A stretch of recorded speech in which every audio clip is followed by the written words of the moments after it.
A Little Princess by Frances Hodgson Burnett, as read by Eastgate Audio. Chapter 12. The Other Side of the Wall.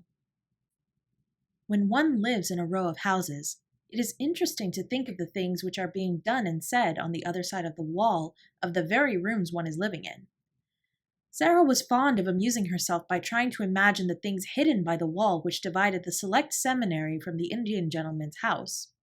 She knew that the schoolroom was next to the Indian gentleman's study, and she hoped that the wall was thick so that the noise made sometimes after lesson hours would not disturb him. "I am growing quite fond of him," she said to Ermengarde. "I should not like him to be disturbed. I have adopted him for a friend. You can do that with people you never speak to at all. You can just watch them and think about them and be sorry for them until they seem almost like relations. I'm quite anxious sometimes when I see the doctor call twice a day." "I have very few relatives," said Ermengarde reflectively, "and I'm very glad of it. I don't like those I have. My two aunts are always saying, 'Dear me, Ermengarde, you are very fat. You shouldn't eat sweets.' And my uncle is always asking me things like, 'When did Edward III ascend the throne? And who died of a surfeit of lampreys?'" Sarah laughed. "People you never speak to can't ask you questions like that," she said, "and I'm sure the Indian gentleman wouldn't, even if he was quite intimate with you. I am fond of him." She had become fond of the large family because they looked happy, but she had become fond of the Indian gentleman because he looked unhappy. He had evidently not fully recovered from some very severe illness.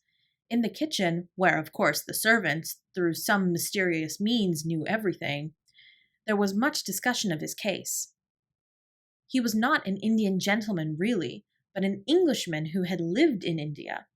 He had met with great misfortunes, which had for a time so imperiled his whole fortune that he had thought himself ruined and disgraced forever. The shock had been so great that he had almost died of brain fever, and ever since he had been shattered in health, though his fortunes had changed and all his possessions had been restored to him. His trouble and peril had been connected with mines. "And mines with diamonds in 'em," said the cook. "No savings of mines never goes into no mines. Particular diamond ones," with a side glance at Sarah. "We all know something of them." "He felt as my papa felt," Sarah thought. "He was ill, as my papa was, but he did not die." So her heart was more drawn to him than before.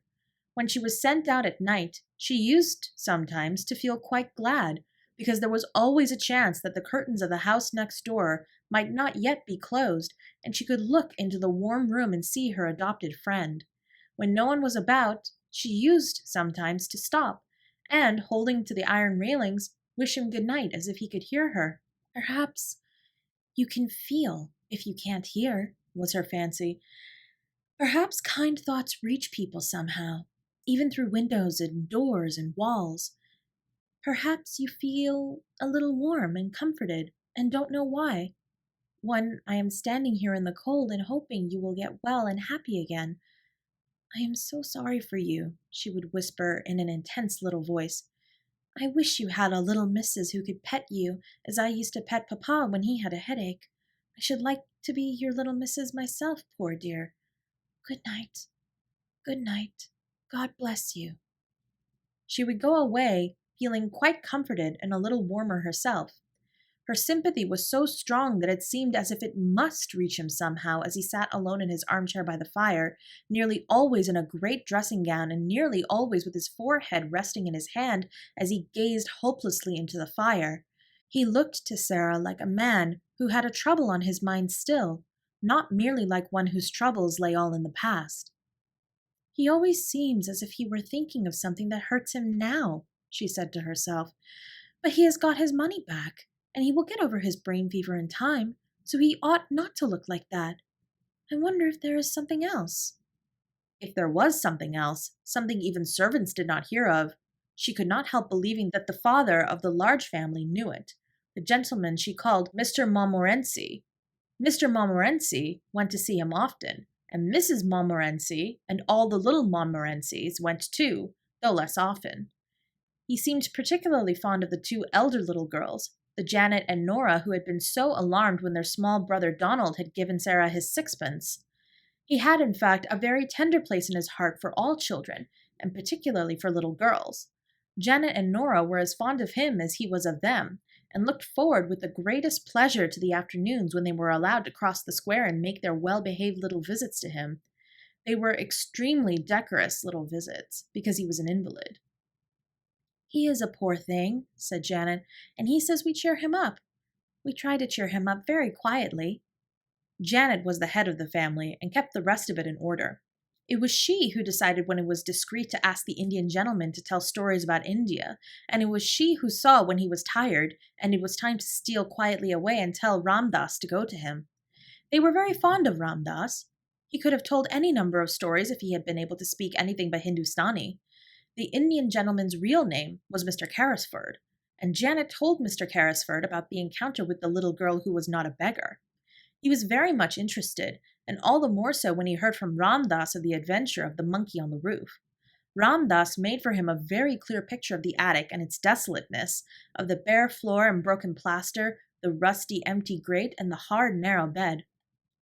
"Carmichael," he said to the father of the large family after he had heard this description, "I wonder how many of the attics in this square are like that one, and how many wretched little servant girls sleep on such beds, while I toss on my down pillows loaded and harassed by wealth that is, most of it, not mine."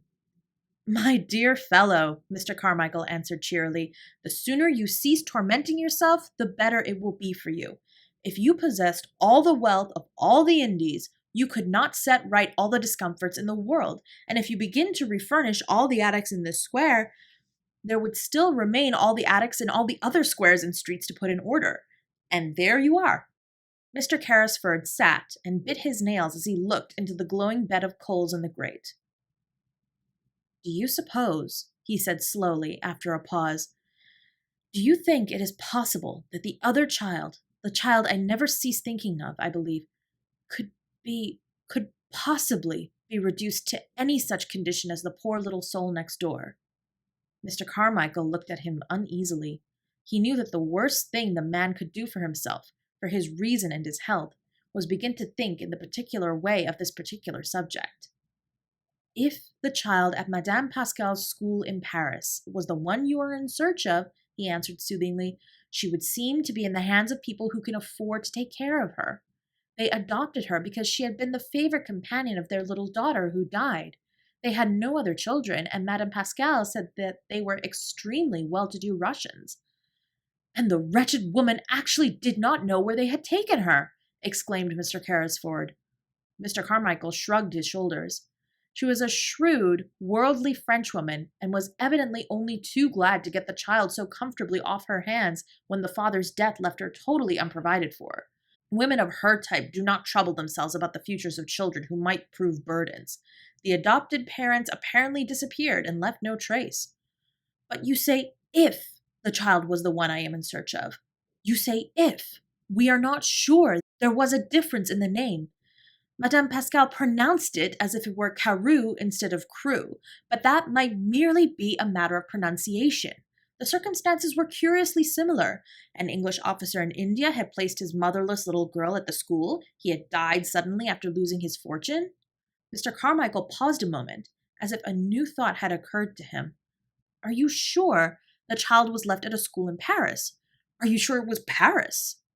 "My dear fellow," broke forth Carrisford with restless bitterness, "I am sure of nothing. I never saw either the child or her mother. Ralph Crewe and I loved each other as boys, but we had not met since our school days until we met in India. I was absorbed in the magnificent promise of the mines. He became absorbed too. The whole thing was so huge and glittering that we half lost our heads. When we met, we scarcely spoke of anything else. I only knew that the child had been sent to school somewhere. I do not even remember now how I knew it." He was beginning to be excited. He always became excited when his still weakened brain was stirred by memories of the catastrophes of the past. Mr. Carmichael watched him anxiously. It was necessary to ask some questions, but they must be put quietly and with caution. "But you had reason to think the school was in Paris?" "Yes," was the answer, "because her mother was a Frenchwoman, and I had heard that she wished her child to be educated in Paris. It seemed only likely that she would be there. Yes, Mr. Carmichael said, it seems more than probable. The Indian gentleman leaned forward and struck the table with a long, wasted hand. Carmichael, he said, I must find her. If she is alive, she is somewhere. If she is friendless and penniless, it is through my fault. How is a man to get back his nerve with a thing like that on his mind? This sudden change of luck at the mines has made realities of all our most fantastic dreams, and poor Crewe's child may be begging in the street. No, said Carmichael. Try to be calm. Console yourself with the fact that when she is found, you have a fortune to hand over to her. Why was I not man enough to stand my ground when things looked black? Carrisford groaned in petulant misery. I believe I should have stood my ground if I had not been responsible for other people's money as well as my own.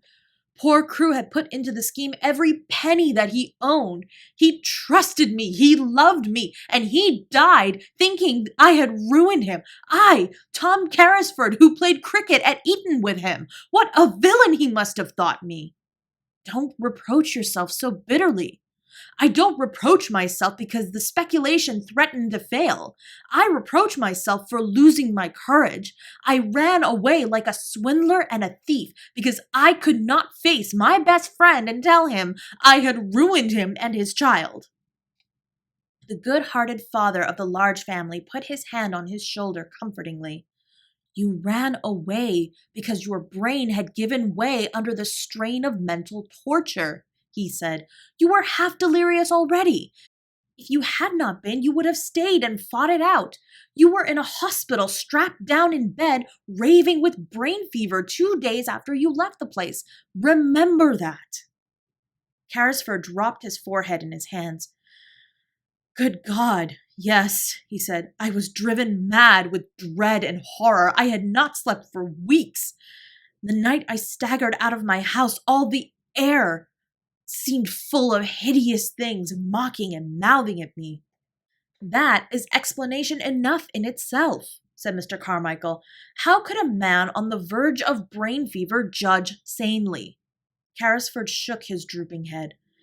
And when I returned to consciousness, poor Crewe was dead and buried, and I seemed to remember nothing. I did not remember the child for months and months. Even when I began to recall her existence, everything seemed in a sort of haze. He stopped a moment and rubbed his forehead. It sometimes seems so now when I try to remember. Surely I must have heard Crewe speak of the school she was sent to. Don't you think so? He might not have spoken of it definitely. You never seem to have heard her real name. He used to call her by an old pet name he had invented. He called her his little missus. But the wretched minds drove everything else out of our heads. We talked of nothing else. If he spoke of the school, I forgot. And now I shall never remember. Come, said Carmichael. We shall find her yet.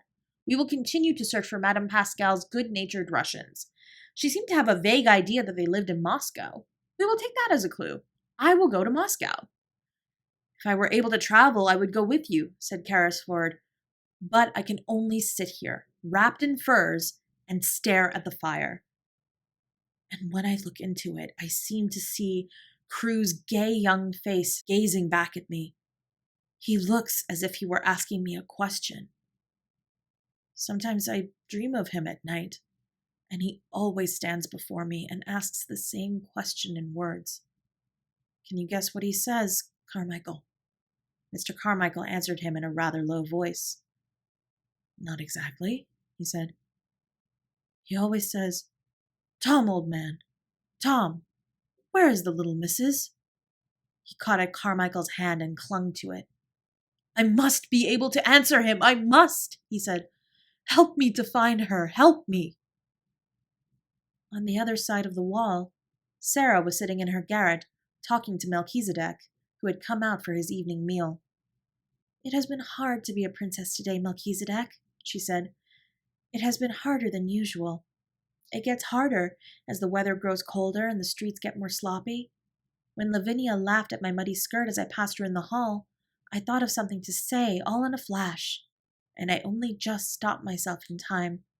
You can't sneer back at people like that, if you are a princess, but you have to bite your tongue to hold yourself in. I bit mine. It was a cold afternoon, Melchizedek, and it's a cold night. Quite suddenly, she put her black head down in her arms, as she often did when she was alone. "Oh, Papa," she whispered, "what a long time it seems since I was your little missus." This was what happened that day on both sides of the wall.